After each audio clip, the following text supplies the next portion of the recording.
اعوذ باللہ من الشیطان الرجیم بسم اللہ الرحمن الرحیم۔ خواتین و حضرات السلام علیکم ورحمۃ اللہ وبرکاتہ و مغفرتہ۔ پروگرام احکام شریعت اور فقہ حنفی سے متعلقہ مسائل کے ساتھ ایک دفعہ پھر آپ کی خدمت میں حاضری کا شرف حاصل ہے۔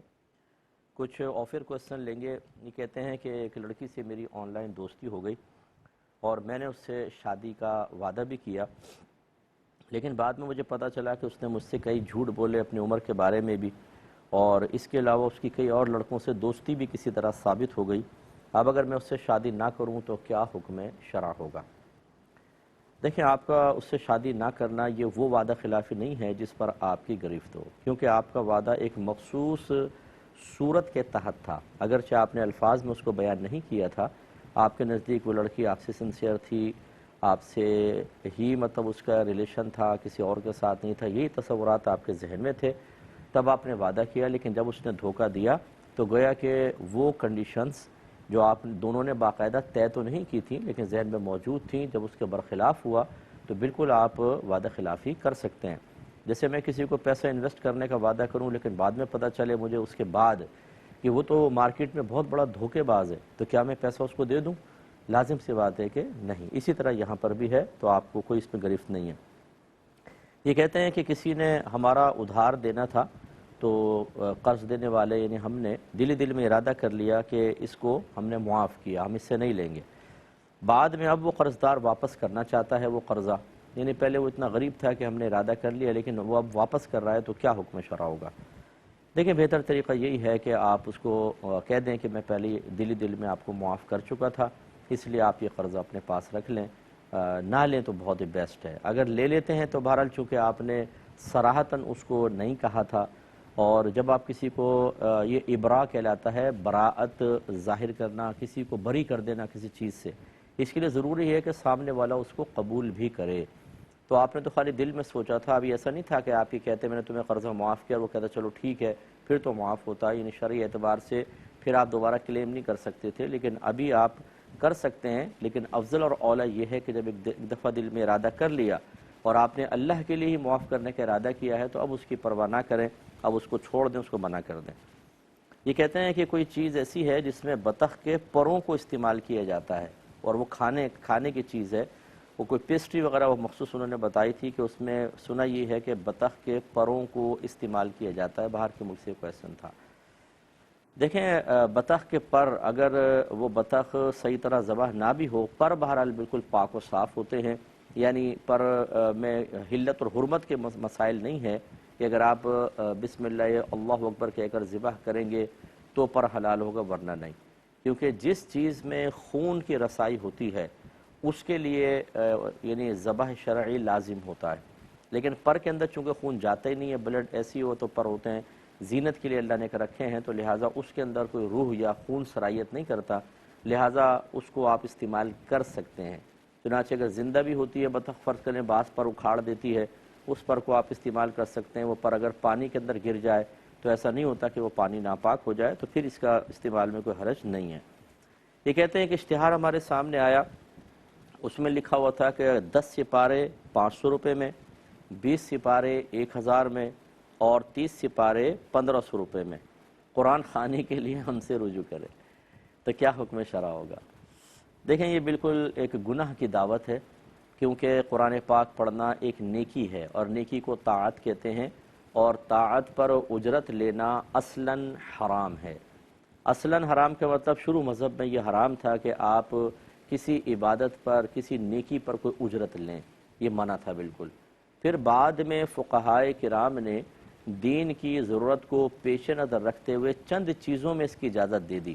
مثال کے طور پہ امام کے لیے کہ وہ امامت کے پیسے لے سکتا ہے، مؤذن ہیں، خادم ہیں، اسی طرح بچوں کو قرآن پڑھانے والے استاد جو ہیں یا دینی اساتذہ جو ہوتے ہیں، اسی طرح وہ عالم دین کے جو مختلف شہروں میں جا کے وعظ و نصیحت کرتے ہوں اور واقعی اصلاحی کرتے ہوں، وہ اپنے وعظ و نصیحت کے اور کرایہ وغیرہ اس کا لیں، اس کی گنجائش بس ہوتی ہے، کیونکہ اگر یہ چیزیں ختم کر دی جائیں تو آپ اندازہ کریں کہ دین بالکل ختم ہو جائے گا۔ مسجد میں نہ امام ہو نہ مؤذن، پتہ چلا امام صاحب دکان پہ بیٹھے ہیں، مؤذن صاحب مزدوری کر رہے ہیں، تو کون آ کے اذان دے گا؟ تو یہ معاملہ ختم۔ ایسے بچوں کو قرآن و حدیث کی تعلیم نہ دی جائے تو دین ختم ہو جائے گا۔ ان چیزوں کے لیے اجازت ہوتی ہے۔ اس کے علاوہ اب یہ قرآن خوانی اور ویسے ہی مطلب یہ کہ کوئی سرکار صلی اللہ علیہ وسلم کی ثنا وغیرہ کے باقاعدہ پیسے طے کرنا یہ بالکل ناجائز ہے، اور یہ شرعاً بالکل اس کی اجازت نہیں ہوتی ہے۔ بلکہ اعلیٰ حضرت امام اہل سنت نے واضح طور پہ لکھا کہ بعض اوقات یہ جو حافظ حضرات ہوتے ہیں انہیں قبر پہ بٹھا دیتے ہیں کہ بھئی آپ پورا قرآن پڑھیں، ہم آپ کو اتنی اجرت دے دیں گے، تو فرماتے ہیں اس کا کوئی ثواب نہیں ملے گا، گناہ علیحدہ ہے، تو اس لیے اس کا کوئی ثواب نہیں ملے گا، گناہ علیحدہ ہے۔ یہ اصل میں بیچارے جو عام قسم کے لوگ ہوتے ہیں جن کو دین سے نہ کوئی رغبت ہوتی ہے، نہ دین کے وہ مسائل جانتے ہیں، وہ اس قسم کی حرکتیں کرتے ہیں، تو آپ ہرگز اس کے ساتھ تعاون نہ کریں، نہ اپنے مردے کے اصالہ ثواب کے لیے کریں، اس طریقے سے آپ کی تباہی ہے، مردہ بھی بیچارہ کچھ نہیں پائے گا۔ ایک کالر ہمارے ساتھ ہے۔ السلام علیکم۔ وعلیکم السلام۔ مفتی صاحب میرے آپ سے 2 سوال ہیں۔ جی بہن، جی بولیے۔ جی آپ کی آواز آ رہی ہے، بولیں۔ ایک سوال تو یہ ہے کہ میری سسرال والوں نے مجھے اس بیس پہ الگ کیا ہے کہ آپ کوکنگ اچھی نہیں کرتے ہو۔ اچھا۔ تو جب میں 11ویں شریف وغیرہ کی نیاز دلواتی ہوں ان کے پاس بھیجتی ہوں تو وہ کھاتی ہی نہیں ہے، ایک ہی گھر میں رہتے ہیں، تو اب کیا مجھ پہ واجب ہے کہ میں ان پہ نیاز بھجواؤں یا نہ بھجواؤں؟ ٹھیک ہے۔ اور دوسرا سوال یہ ہے کہ مجھے کسی نے کہا کہ آپ ہر نماز میں جب نماز پڑھتے ہو تو میرا نام لے کے دعا کیا کرو۔ اب مجھ پہ واجب ہے کہ میں جو بھی نماز پڑھوں تو ان کا نام لے کے ان کے لیے دعا کیا کروں، واجب ہو گیا مجھے، یا اگر میں کبھی بھول جاؤں، مس ہو جائے تو میرے لیے کوئی گناہ تو نہیں ہوگا؟ ٹھیک ہے، اور ٹھیک ہے میں انشاءاللہ عرض کرتا ہوں۔ ایک یہ کویسچن کیا تھا کہ ان کے بھائی جو ہیں، بڑے بھائی یا چھوٹے بھائی کون ہیں، وہ کنوؤں کی صفائیاں وغیرہ کرتے ہیں اور یا کنویں بند کر دیتے ہیں، بعض اوقات جو اندھے کنویں ہوتے ہیں، تو کہتے ہیں کہ ایک کنواں ایسا تھا جس کا ہمیں ٹھیکہ ملا اور اس کے اندر پرندوں نے اپنے انڈے اور گھونسلے وغیرہ، اور ان گھونسلوں میں بچے بھی تھے، انڈے دیے ہوئے تھے، تو جتنا ہو سکا تو ہٹایا، لیکن بعد میں ان کو اسی طریقے سے اس میں ملبہ ڈال کر بند کر دیا گیا۔ اب میرے بھائی بڑے پریشان ہیں کہ اس میں تو چھوٹے چھوٹے بچے بھی تھے ان پرندوں کے، کیا حکم شرع ہوگا؟ دیکھیں یقیناً یہ ایک ظلم عظیم تھا کہ زندہ کسی کو اس طرح دفن کر دینا۔ کوشش یہی کرنی چاہیے تھی حتی الامکان اگر پاسبل ہوتا کہ اس کو چھوڑ دیتے جب تک کہ بچے بڑے نہ ہو جاتے، اور انڈے جو تھے اس کو ختم کر سکتے تھے کہ انڈوں کے اندر اگر جاندارہ بھی نہیں بنا تو ایک بے جان چیز ہی اس کو ختم کیا جا سکتا تھا، وہ پرندے بھاگ جاتے، جن کے بچے تھے تھوڑا سا ویٹ کرتے تاکہ بچے بڑے ہو جاتے، اڑ جاتے، اس کے بعد آپ ان کو ختم کر دیتے، باقی سارے گھونسلے ہٹا دیتے تاکہ دوبارہ نہ بنائیں، جن کے بچے تھے ان کو قائم رہنے دیتے۔ لیکن بہرحال ہو گیا، اب اللہ تعالیٰ کی بارگاہ میں توبہ کر لیں، اس کا کفارہ وغیرہ کچھ بھی نہیں ہوتا، کیونکہ جانور ایسا نہیں ہے کہ آپ اس کو ایصال ثواب کریں یا اس کے لیے ثواب جاریہ کر دیں کہ چلو اس کو پہنچے تو وہ میدان معاشر میں راضی ہو جائے۔ ایک خطا ہو گئی، اس پہ ندامت اور شرمندگی کا اظہار کریں اور اللہ تعالیٰ سے معافی طلب کریں، انشاءاللہ اللہ تعالیٰ معاف فرما دے گا۔ ایک اور کالر ہمارے ساتھ ہیں۔ السلام علیکم۔ السلام علیکم۔ السلام علیکم۔ جی وعلیکم السلام ورحمۃ اللہ۔ جی میں رزاق بول رہے ہیں چرپڑے ہوں۔ جی بولیے۔ جی میرا کام ہے سائیکل پنچر کا کچھ اسپیئر پارٹ بھی لیا کے نا پا دی بازار میں پوچھنا چاہیے بھی ایک ٹائر سائیکل کا 1000 سے 400 روپے کا آتا ہے، جی تو میں کتنا منافع زیادہ تو زیادہ یہ گھٹ تو گھٹ لے کر اس کو میں فروخت کر سکتا ہوں، یہ پوچھنا میں نے۔ ٹھیک ہے ٹھیک ہے میں بتاتا ہوں انشاءاللہ۔ ایک اور کالر ہیں۔ السلام علیکم۔ وعلیکم السلام۔ جی فرمائیے بہن۔ جی نماز تراویح نہ کروں تو کیا ہوگا؟ جی دوبارہ بولیے۔ نماز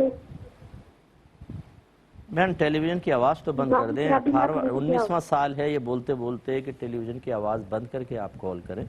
اب آپ آواز اپنی سن رہی ہیں، پھر مجھ سے بات کر رہی ہیں، بہرحال آپ کی بات سمجھ میں نہیں آ سکی، بڑی معذرت چاہتا ہوں۔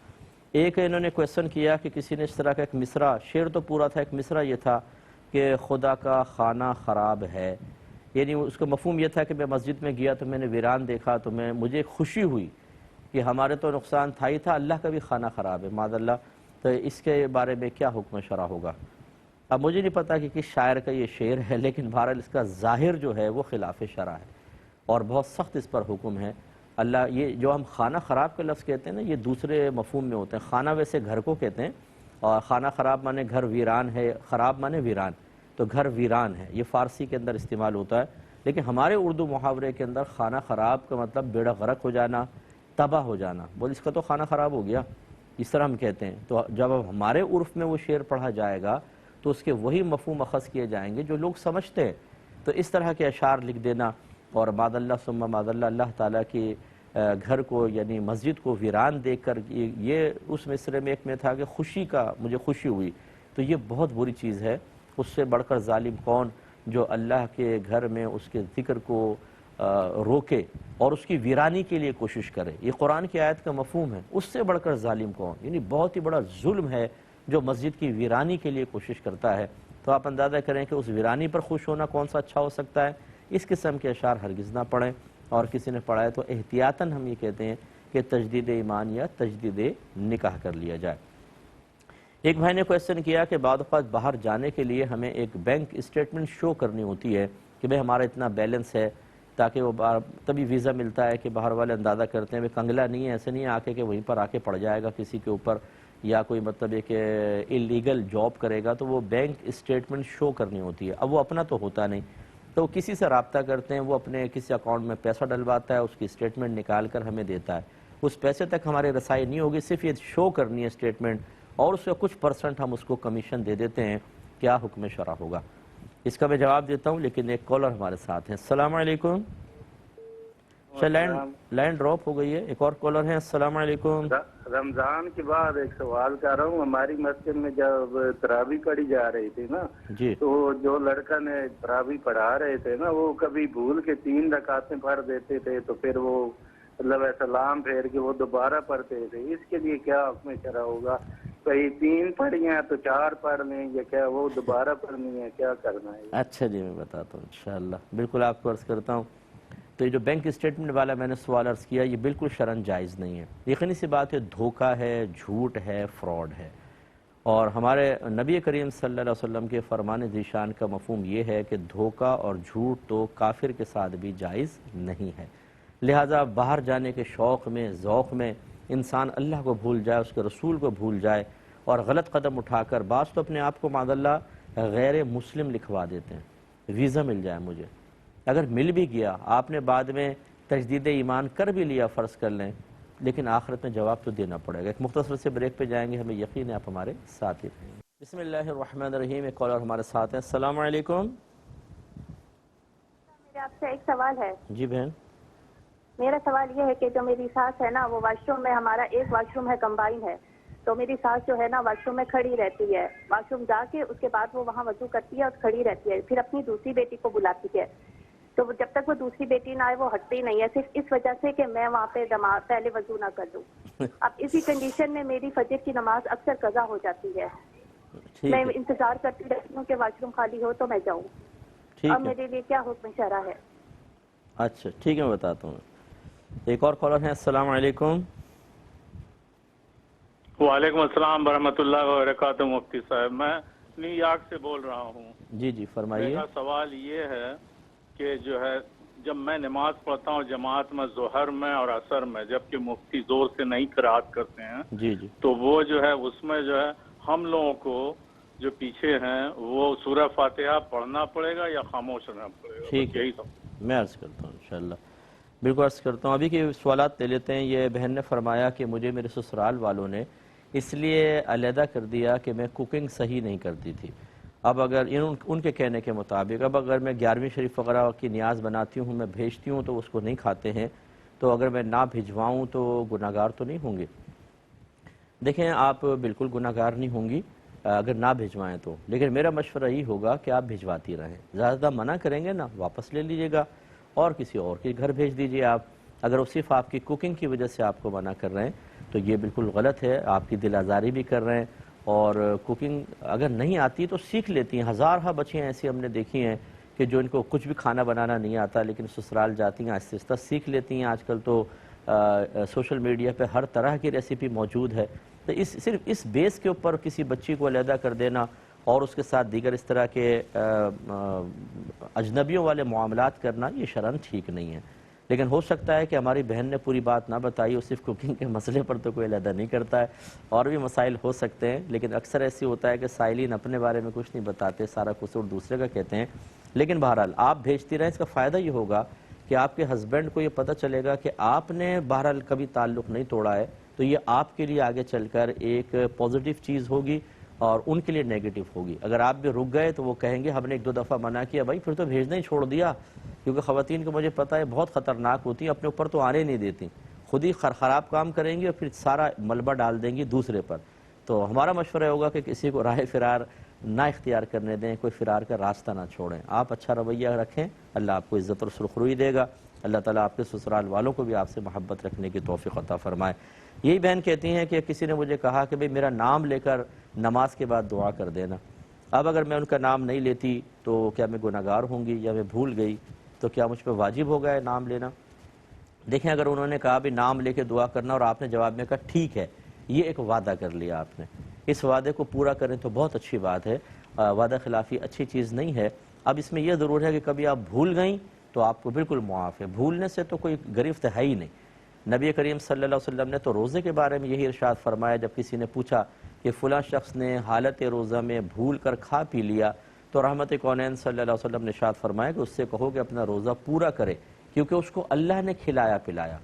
تو علماء فرماتے ہیں اس کا مطلب ہے کہ نبی کریم صلی اللہ علیہ وسلم نے بھول کی نسبت اللہ تعالیٰ کی طرف کر دی, یعنی یہ بھولا نہیں, اللہ نے بھلایا. اللہ کا ارادہ تھا کہ اس کو کھلائے پلائے, اور اللہ کی تو کوئی گرفت نہیں ہے حالت روزہ میں. اگر اللہ تعالیٰ کسی کے لیے کھانے پینے کے اسباب مہیا کر دیتا ہے تو اس کی کوئی گرفت نہیں, اس کا روزہ ٹھیک ہے.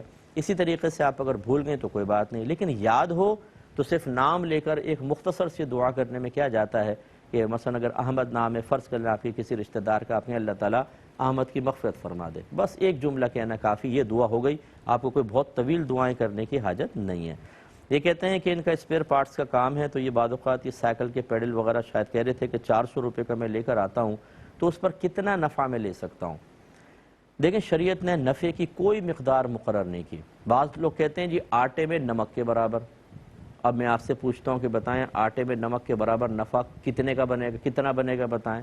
آٹا بھی مختلف ہوتا ہے. 50 آدمیوں کو آٹا ہوگا, اس میں نمک اتنا ہی زیادہ. 2 آدمیوں کو آٹا گوندیں گے, نمک اتنا کم. کیسے اندازہ کر سکتے ہیں کہ جی آٹے میں نمک کے برابر؟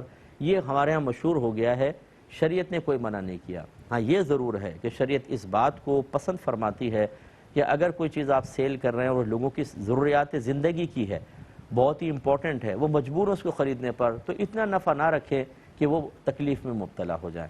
جیسے اب آپ نے دکان کھول لی, دور دور تک کوئی دکان نہیں ہے, اب وہ 400 کا پیڈل آپ 1000 کا بیچیں اور سامنے والے شدید آزمائش میں مبتلا ہو جائیں, لینے پہ مجبور ہوں, لیکن بہت زیادہ آپ اس کو کر رہے ہیں, تو یہ اب آپ خود سوچ لیں کہ کتنا نفع رکھوں تو سامنے والوں کو کوئی اتنی اذیت اور تکلیف نہیں ہوگی, کیونکہ اگر وہ آپ کی دکان سے نہیں لیتے, شہر سے جا کر لیتے ہیں, اتنے ان کو خرچہ وہاں کا پڑ جائے گا آنے جانے کا, تو آرام سے لے لیں گے, اتنا آپ نفع مقرر کر سکتے ہیں, لیکن بہت زیادہ نہ رکھیے گا کہ جس سے ان کو تکلیف ہو. لیکن شریعت نے نفع کی کوئی مقدار مخصوص نہیں کی ہے, بس یہ ذہن میں رکھیں. یہ بھائی نے فرمایا کہ رمضان میں ایک حافظ صاحب نے تراویح پڑھائی, وہ اکثر بھول کر کبھی 3 پڑھا دیا کرتے تھے اور پھر سلام پھیر کے کہتے دوبارہ پڑھو اس نماز کو, کبھی 4 پڑھا دیں, تو ہماری نمازیں ہوئیں کہ نہیں ہوئیں؟ دیکھیں, سب سے پہلے تو میں کمیٹیوں سے گزارش کرتا ہوں, جو مسجد کی کمیٹی ہوتی ہے, کہ آپ صرف حافظ کا انتخاب اس وجہ سے نہ کریں کہ وہ بہت ہی خوبصورت پڑھنے والا ہے, بلکہ اس کو شرعی مسائل بھی آنے چاہیے. ورنہ یاد رکھیے گا میرے جملہ, تمام لوگوں کی نمازوں کی بربادی کا وبال آپ پر ہوگا. اگر بعض حافظ ایسے ہوتے ہیں بالکل ان کو مسئلے نہیں آتے, نہ وضو کے مسائل, نہ غسل کس طرح واجب ہوتا ہے, غسل کیسے اتارا جاتا ہے, حالت جنابت کا غسل کیسے کیا جاتا ہے, نہ ان کو نجاستوں کی پہچان پتہ ہے, نہ ان کو کپڑے پاک کرنا آتے ہیں. جس گھر سے ان کا تعلق ہوتا ہے ان کے گھر کی خواتین سے معلوم کر لیں کہ آپ کو کپڑے پاک کرنا آتے ہیں. نو, سارے پاک ناپاک اٹھا کے واشنگ مشین میں ڈال کر, وہ آٹومیٹک بھی نہیں ہوتی, گھمایا اور صاحب دھو کے دے دیا, ناپاک کپڑے پہن کر آ کے نماز پڑھ رہے ہیں, تو کیسے ہوگا؟ اسی طرح بہت سے حافظ, میں تو کیونکہ زندگی گزر گئی اسی فیلڈ کے اندر, انہیں نہ نماز کی شرائط پتہ ہے, نہ واجبات پتہ ہیں. آپ نے جو بات بیان کی یہ بھی ظاہر کرتا ہے کہ ان کو مسئلے معلوم نہیں کہ اگر 3 رکعتیں پڑھا دیں تو نماز کیسے دوبارہ پڑھیں گے, سجدہ صاحب کرتے آخر میں, اور اگر 2 رکعت کے بعد اتحیات میں نہیں بیٹھے اور تیسری کا سجدہ کر لیا تو نماز گئی, پھر یہ کہ ان کو دوبارہ پڑھنی چاہیے تھی.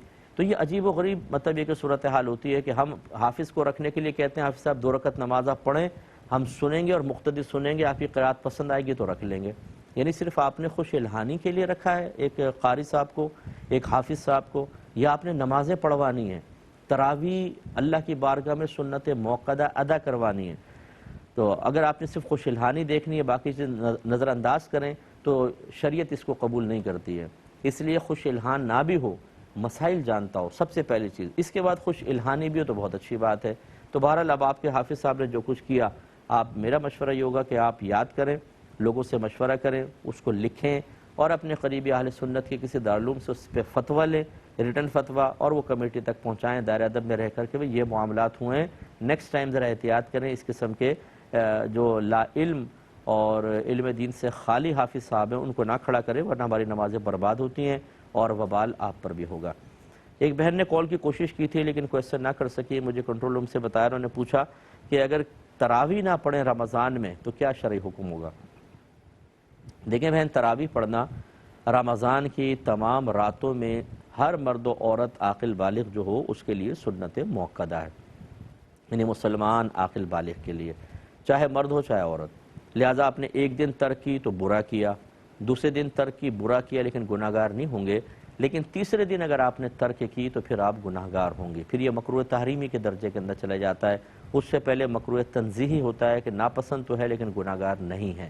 تو سنت موقدہ کا حکم ہمیشہ ذہن میں رکھیں، ایک دو بار چھوڑنا برا، اور عادت بنا لیں تو گناہ گار ہوں گے۔ اور عادت کی تعریف یہی ہے اس قسم کے مسائل میں کہ لگاتار 3 مرتبہ اس کام کو اس طرح کرنا کہ بیچ میں توبہ نہ ہو۔ تو اب آپ نے لگاتار اگر چھوڑ دیں، آپ نے تو پورے 30 دن کی اور 29 دن کی چھوڑ دیں تو گناہ گار ہوئیں، اگر چھوڑی ہیں تو اللہ کی بارگاہ میں توبہ کریں، اب اس کی قضا نہیں ہے، بس اللہ کی بارگاہ میں توبہ کر لیں، اور نیکسٹ جب رمضان آئے تو پھر پوری تراویح آپ ادا کریں۔ تراویح اگر کھڑے ہو کے نہیں پڑھ سکتے ہیں آپ بیٹھ کے پڑھ لیں، اور ایک ساتھ نہیں پڑھ سکتی ہیں تو وقفے وقفے سے پڑھ سکتی ہیں، 8 پڑھ لیں، پھر تھوڑے دیر ٹھہر آرام کر لیں، پھر 4 پڑھ لیں، پھر تھوڑا آرام کر لیں، پھر اس طرح کر کے 20 کی تعداد مکمل کر لینی چاہیے۔ یہ کہتی ہیں کہ ہمارا کمبائن واش روم ہے، تو جب فجر میں اٹھتے ہیں تو میری ساتھ جا کے پہلے وضو کرتی ہے، اس کے بعد کھڑی رہتی ہیں، خالی نہیں کرتی تاکہ میری بیٹی آ کے وضو کر لے، اور یہ بہو کی شکایت تھی، کہتی ہے مجھے نہیں آنے دیتی، اور بعد اوقات تو نماز اسی طرح نکل جاتی ہے کہ ٹائم بڑا کم ہوتا ہے، کیا حکم شرع ہوگا؟ دیکھیں آپ کی ساس بہرحال یہ ٹھیک نہیں کرتی ہیں، لیکن آپ بھی ٹھیک نہیں کر رہی ہیں۔ اگر وہ اس طرح ضد میں آ کے کر رہی ہیں کچھ کام تو وہ بہت گناہ گار ہو رہی ہیں کہ آپ کی تمام نمازوں کی قضا کا وبال ان پر ہے، لیکن آپ بھی بری ذمہ نہیں ہیں۔ ضروری تو نہیں کہ واش روم میں جا کر ہی وضو کیا جائے، آپ کا صحن بھی ہوگا، ایک بڑا لوٹا خرید لیں جو صرف وضو کے لیے ہو، آپ پانی بھر کے رات میں رکھ لیں اپنا، صبح اٹھیں اور جا کے اپنے وضو کر لیں۔ اگر واش روم جانا ہے تو تھوڑا اور جلدی اٹھ جائیں تاکہ پہلے آپ فارغ ہو جائیں، اور ورنہ اگر ایسا نہیں ہے تو آپ باہر آرام سے کہیں صحن میں وضو کر لیجئے اور اپنی نماز ادا کریں۔ یہ ایسا کوئی شرعی عذر نہیں ہے کہ باتھ روم میں جانا ہی ہوگا، وہیں کھڑے ہو کر وضو کرنا ہوگا۔ اور آپ کے ساس کا یہ عمل بھی بالکل درست نہیں ہے کہ آپ بیٹی کی نماز ہو جائے بہو کی نماز نہ ہو، یہ کیوں فرق کرتی ہیں؟ اس طرح کے جب ہم فرق کرتے ہیں اور پھر چھوٹوں کی طرف سے ایک منفی رویہ آتا ہے تو پھر ہم فوراً انگلی اٹھاتے ہیں، دیکھیں یہ ہمارے ساتھ بدتمیزی کر رہے ہیں یا ان کا رویہ ہمارے ساتھ منفی ہے۔ بڑوں کو بھی تھوڑا سا اپنے رویوں پر نظر رکھنی چاہیے، یہ کوئی شفقت کا معاملہ تو نہیں ہے۔ تو بہرحال ساس بھی آپ کی نماز قضا ہونے کی بنا پر شدید گناہ گار ہوں گے۔ یہ بھائی فرماتے ہیں نیو یارک سے، انہوں نے کال کی کہ جب ہم جماعت سے نماز پڑھ رہے ہوتے ہیں، ظہر اور عصر کی خاص طور پہ جب امام کی قرات کی آواز ہم تک نہیں آتی تو کیا امام کے پیچھے سورہ فاتحہ پڑھنی ہوگی؟ دیکھیں فقہ حنفی کی روشنی میں امام اعظم ابو حنیفہ رضی اللہ تعالیٰ عنہ نے جو احادیث سے نتیجہ نکالا وہ یہی ہے کہ کوئی بھی نماز چاہے جہری ہو چاہے سری، امام بلند آواز سے قرات کر رہا ہے یا آہستہ، امام کے پیچھے قرآن نہیں پڑھیں گے، گناہ گار ہوں گے، کیونکہ سرکار نے واضح فرمایا قراءۃ الامامی قراءۃ اللہ، امام کی قراءت ہی مقتدی کے لیے قراءت، یہ مسلم شریف کے اندر موجود ہے۔ تو لہٰذا یہ جو امام شافعی کا مسلک ہے کہ نبی کریم نے فرمایا لا صلاۃ الا بفاتحۃ الکتاب، کہ جب تک سورہ فاتحہ نہ پڑھیں تو نماز ہی نہ ہوگی، ہمارے علماء نے دلائل سے بیان فرمایا کہ اس کا مطلب یہ ہے کہ اس کی نماز کامل نہیں ہوگی، اور یہ امام کے لیے ہے یا ایسا مقتدی جو امام کے علاوہ اکیلا پڑھ رہا ہو، یہ اس کے لیے ہوتا ہے۔ جب امام کے پیچھے پڑھیں گے تو پھر یہ والا فرمان ہے کہ قراءۃ الامام قراءۃ لہ، امام کی قراءت ہی مقتدی کے لیے قراءت ہے، لہٰذا وہ دلیل نہ بنائی جائے۔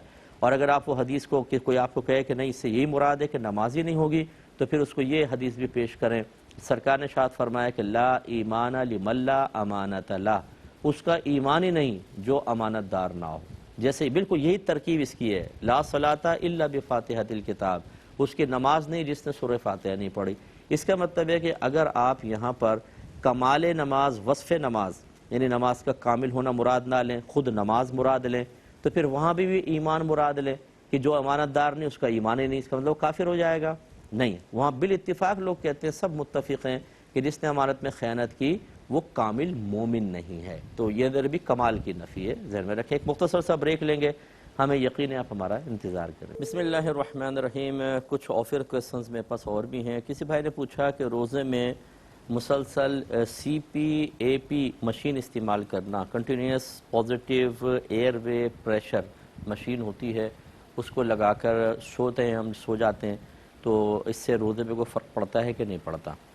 دیکھیں، اگر صرف آکسیجن ہو، اس کے اندر ایئر ہی ہو، کوئی لکوڈ دوا نہ ہو تو کوئی حرج نہیں ہے۔ یہ تو ہم ویسے بھی سانس لیتے ہیں تو آکسیجن اندر جاتی ہے اور باہر جاتی ہے، لیکن اگر لکوڈ دوا اس کے اندر کوئی ہوگی تو پھر وہ روزہ فاسد ہوگا۔ اگر نہیں ہے تو بالکل آپ استعمال کر سکتے ہیں، اور اگر فرض کر لیں اس میں کوئی لکوڈ دوا ہے تو پہلے آپ غور کریں کہ کیا اس کے بغیر آپ گزارا کر سکتے ہیں، تو پھر روزہ رکھنا آپ پر لازم ہے، رکھیں۔ اگر اس کے بغیر بالکل ہی نہیں رکھ سکتے ہیں، سانس لینے دشوار ہے، تو روزے چھوڑ سکتے ہیں۔ جب کبھی آئندہ زندگی میں موقع ملے قضا کریں، اور اگر ڈاکٹر یہ کہتا ہے کہ آئندہ زندگی میں بھی امید نہیں ہے کہ آپ شفا پائیں، تو پھر آپ ہر روزے کا ایک صدقہ فطر کے برابر فدیہ ادا کر دیں۔ اور اگر بین ہے کہ کبھی نکل بھی جاتا ہے روزہ، کبھی ایسا ہوتا ہے کہ اس لکوڈ دوا کے ساتھ ہی مشین کو یوز کرنا پڑتا ہے، تو اس صورت میں ہمارا مشورہ یہ ہوتا ہے کہ آپ روزہ رکھیں اور اس کو چلائیں۔ اگر خدا نخواستہ ایسی طبیعت بگڑنے لگے کہ آپ کو اس چیز کا استعمال ضروری ہو جائے، تو پھر آپ روزہ توڑ دیں۔ اس روزہ توڑنے پہ آپ بالکل گناہ گار نہیں ہوں گے، لیکن اسی کے ذریعے توڑیں، دوا استعمال کر لیں، اور بعد میں اس کی کبھی موقع ملے تو قضا ادا کر لیجئے گا۔ تو ایک مختلف صورتیں جو میں نے آپ کو اس کی ان کو ذرا سن لیجئے گا۔ یہ کہتے ہیں کہ ہمارے یہاں ایک مستری صاحب تھے جو مسجد میں تعمیراتی کام کر رہے تھے، تو کیا وہ اگر مسجد میں اعتکاف کر لیں اور کام بھی کرتے رہیں تو کیا یہ صحیح ہے کہ اعتکاف بھی ہو جائے گا اور کام تو ویسے ہی کرنا تھا؟ دیکھیں، ہو تو جائے گا، بالکل ہو جائے گا۔ شرعی لحاظ سے وہ معتکف ہی کہلائیں گے، اور وہ اگر مسجد کی تعمیر کا کام کر رہے ہیں اور خاص طور پہ ثواب کی نیت سے کر رہے ہیں تو بالکل ان کا اعتکاف ہو جائے گا۔ لیکن یہ تو ہے ظاہر شرع کے اعتبار سے ایک فتویٰ، لیکن کیا وہ اعتکاف کی روح حاصل کر سکیں گے؟ وہ حاصل نہیں کر سکتے ہیں، کیونکہ جب آدمی کام وغیرہ کر رہا ہوتا ہے تو پھر یقینی سی بات ہے کہ اس کی توجہ کامل اللہ کی طرف تو نہیں ہوتی، عبادات کی طرف نہیں ہوتی، حصول مغفرت کی طرف وہ کامل طور پہ متوجہ نہیں رہ سکتا، جو کہ معتکف کے لیے ایک روح کی سی حیثیت رکھتا ہے، یا اعتکاف کے لیے ایک روح کی حیثیت رکھتی ہیں چیزیں۔ تو یہ ضرور ہوگا کہ ان کو اتنی نورانیت اور اتنی برکتیں شاید حاصل نہ ہوں، لیکن بہرحال ان کا نفس اعتکاف ضرور ہو جائے گا۔ ایک بہن نے کویسچن کیا تھا کہ ایک عورت کیا بیوہ ہو گئی، عدت گزارنے کے بعد کیا وہ دوسری عورتوں کی طرح زینت اور دیگر لباس استعمال کر سکتی ہیں؟ دیکھیں، شرعی جواب تو یہی ہے، بالکل کر سکتی ہیں۔ شریعت نے بالکل منع نہیں کیا، وہ اچھا لباس پہن سکتی ہیں، کیونکہ ہمارے مذہب اسلام کے مطابق کسی کی موت پر 3 دن سے زیادہ سوگ منانا جائز نہیں۔ صرف شوہر کی وفات پر بیوی 4 ماہ 10 دن تک سوگ منائے گی۔ سوگ کا مطلب ہوتا ہے اظہار غم، غم کو ظاہر کرنا، اور یہ اور جو بیوہ ہے اس پر تو واجب ہے، اور دیگر جو ہوتے ہیں جیسے والد صاحب فوت ہو گئے تو واجب نہیں ہے ہم پر سوگ کرنا، لیکن کرنا چاہیں تو 3 دن تک کر سکتے ہیں۔ اس کی سوگ منانے کی یا غم کے اظہار کی صورت کیا ہوگی؟ آپ اچھا لباس پہننا چھوڑ دیں، زینت اختیار نہ کریں، گھر میں کھانا نہ بنائیں، گھر میں جھاڑو نہ دیں، یہ ہے سوگ، ٹھیک ہے نا؟ تو کسی کی وفات پر جو شوہر کے علاوہ ہوتی ہے 3 دن تک آپ اس طرح سوگ منا سکتے ہیں، شریعت نے اجازت دی ہے، لیکن 3 دن کے بعد منع۔ اور شوہر کی وفات کے 4 ماہ 10 دن تک عورت سوگ منائے گی، اس کے بعد اس کے لیے بھی منع۔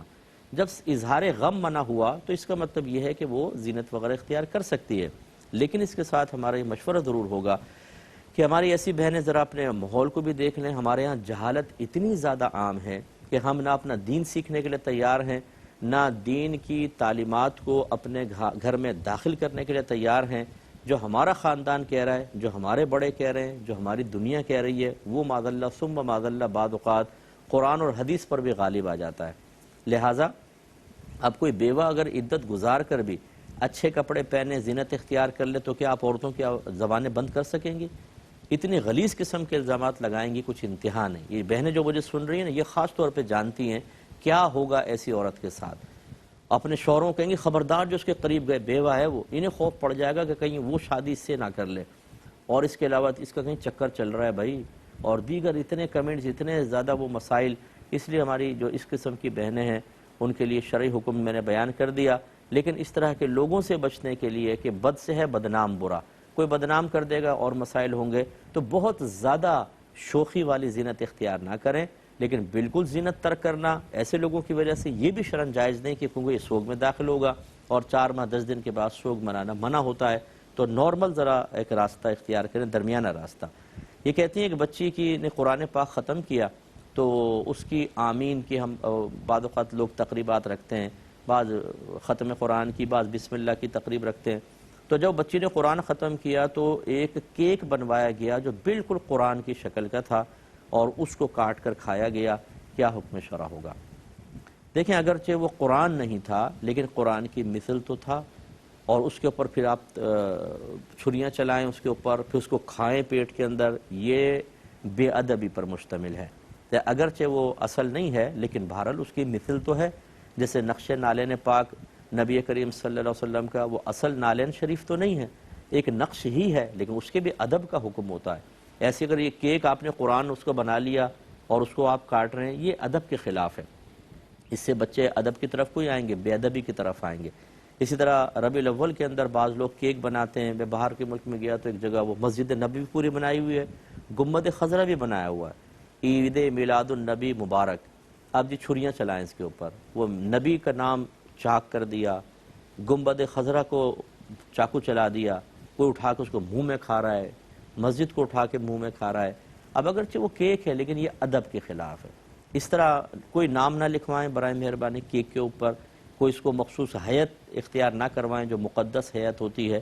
آپ نارمل کیک بچی کے اگر کرنا چاہتے ہیں آپ تو ٹھیک ہے، ایک نارمل کیک بنائیں اور بچی کو مبارکباد دیں، کیک کٹوائیں، بانٹ دیں، اس میں کوئی مسئلہ نہیں، منع نہیں ہے، لیکن اس طرح کی شبیہ اختیار کر کے کرنا یہ شریعت ضرور منع کرے گی۔ یہ کسی نے کہا کہ اس طرح کوئی کہتا ہے یا لکھا ہے کہ مرشد کا چہرہ لوح محفوظ ہے، اسے دیکھنے سے دونوں جہانوں کے راز معلوم ہو جاتے ہیں۔ عوام کا حج معاذ اللہ پتھر کا بنا ہوا گھر دیکھنا ہے، درویشوں کا حج کسی مرد قلندر کو دیکھنا ہے۔ یہ کیسا جملے ہیں؟ دیکھیں یہ بہت ہی جاہل لوگوں کے جملے ہیں جن کو آتا جاتا کچھ نہیں ہے، اور وہ اس قسم کے الفاظ، اس طرح اس کے جملے اور اس طرح کے مضامین، خود ساختہ مضامین کو عین شریعت بنا کر لوگوں کے سامنے پیش کر کے داد حاصل کرتے ہیں اور ان کو نفسیاتی طور پہ مروب کر لیتے ہیں۔ اس میں بہت سے کفریات ہیں۔ پہلی بات تو یہ کہ کفریات بھی ہیں اور غلط چیز بھی ہے۔ غلط چیز کیا ہے؟ مرشد کا چہرہ لوح محفوظ ہے، اسے دیکھنے سے دونوں جہانوں کے راز معلوم ہوتے ہیں۔ تو اسی سے پوچھتے ہیں تجھے کیا راز معلوم ہوئے؟ یہ بتاؤ اپنے مرشد کو دیکھ کر، مرشد کے چہرے کو دیکھ کے کہاں سے راز معلوم ہو گئے؟ صحابہ کرام علیہم الرضوان نبی کریم صلی اللہ علیہ وسلم کی زیارت کرتے تھے اور بے شمار برکات حاصل کرتے تھے، اس کے باوجود انہوں نے علم سیکھا ہے، اس کے باوجود نبی کریم سے فیض مسلسل حاصل کیا ہے۔ ایسا تو نہیں ہوا کہ آ کر انہوں نے چہرے پہ نگاہ ڈالی اور سارے راز پتہ چل گئے اور اس کے بعد وہ چلے گئے ہوں اور علم نہ سیکھا ہو، ایسا نہیں ہے۔ تو جب نبی کریم صلی اللہ علیہ وسلم نے صحابہ کرام کے ساتھ اسی طرح کا ایک معاملہ رکھا کہ برکات سے بھی نوازا، صحابہ نے چہرہ انور کو دیکھ کے برکات حاصل کی، لیکن پھر بھی سرکار نے کلام فرمایا، قرآن سنایا، یتلو علیہم آیاتہ ویزکیہم ویعلمہم الکتاب والحکمہ، یہ نبی ان کے سامنے قرآن کی تلاوت فرماتے ہیں، ان کا تزکیہ نفس کرتے ہیں اور انہیں کتاب اور حکمت سکھاتے ہیں۔ انہیں جہانوں کے راز دیکھنے سے بظاہر حاصل لیے ہوئے انہوں نے اکتساب فیض کیا ہے، ورنہ بڑی برکات حاصل کی ہیں صحابہ کرام نے، اس کے باوجود۔ اور یہاں پر اکثر جو اس قسم کے جملے کہتے ہیں ان پیروں کا حال مجھے پتہ ہے کہ کیا ہوتا ہے، اور اگر نہیں بھی ہے، فرض کر لیں پیر کامل ہیں، پھر بھی ان کے چہرے کو دیکھ کر ایک عام آدمی کیسے تمام رازوں کو، دونوں جہانوں کے راز جان سکتا ہے؟ مبالغہ آرائی بہت زیادہ ہے، ایسا نہ کریں۔ اور اگلا جو جملہ ہے وہ کفریات پر مشتمل ہے کہ عوام کا حج پتھر کا بنا ہوا گھر دیکھنا ہے۔ ایک جہالت اس میں یہ ہے کہ کس نے کہا کہ کعبۃ اللہ کو دیکھنے سے حج ہوتا ہے؟ اگر ایسا ہوتا تو پھر عمرہ کرنے والا بھی کعبۃ اللہ پہ نگاہ ڈالتا، حاجی بن جاتا، وہ تو مخصوص ارکان کو ادا کرتے ہیں تب ہوتا ہے۔ اور پھر یہ کہنا کہ پتھر کا گھر، یہ کعبۃ اللہ کی ایک توہینی تحقیری جملے ہیں کہ پتھر کا گھر، اتنا مقدس مقام کو ایسا کہنا، اور پھر یہ کہنا کہ عوام کا گھر، عوام کا حج یہ ہے۔ نبی کریم نے وہاں جا کے حج فرمایا، ایک رکن طواف زیارت وہاں پہ کیا ہے، صحابہ کرام نے کیا ہے، ان کو عوام بنا دیا، اور یہ کہہ رہے ہیں مرشد کا چہرہ دیکھنا یہ درویشوں کا حج ہے۔ لا حول ولا قوۃ الا باللہ۔ ایسے لوگوں سے بہت زیادہ دور رہے ورنہ ایمان نہیں بچے گا۔ آخر میں دعا ہے، جاتے جاتے اللہ تعالی ہمارے ملک پاکستان کی حفاظت کرے اور خصوصاً ہماری پاک آرمی کی اللہ تعالی حفاظت فرمائے، اور ہمارے جو بچے خاص طور پہ سرحدوں پہ کھڑے ہیں اللہ تعالیٰ ان کی غیب سے حفاظت فرمائے، اور جو ایک دہشت گردی کی سی لہر ہمارے ملک کی طرف دوبارہ آ رہی ہے اللہ تعالیٰ اس کو ہم سے دور فرمائے، ہمیں اپنے فوجی بھائیوں سے پیار محبت رکھنے کی اور ان کے ساتھ مکمل تعاون کرنے کی توفیق عطا فرمائے، آمین۔ وآخر دعوانا ان الحمد للہ رب العالمین۔ ناظرین، اگر آپ ایسی ہی مزید ویڈیوز دیکھنا چاہتے ہیں تو ہمارا ARYQ کا چینل سبسکرائب کیجئے اور بیل آئیکن کا بٹن دبانا نہ بھولیے تاکہ آپ سے کوئی پسندیدہ پروگرام مس نہ ہو جائے۔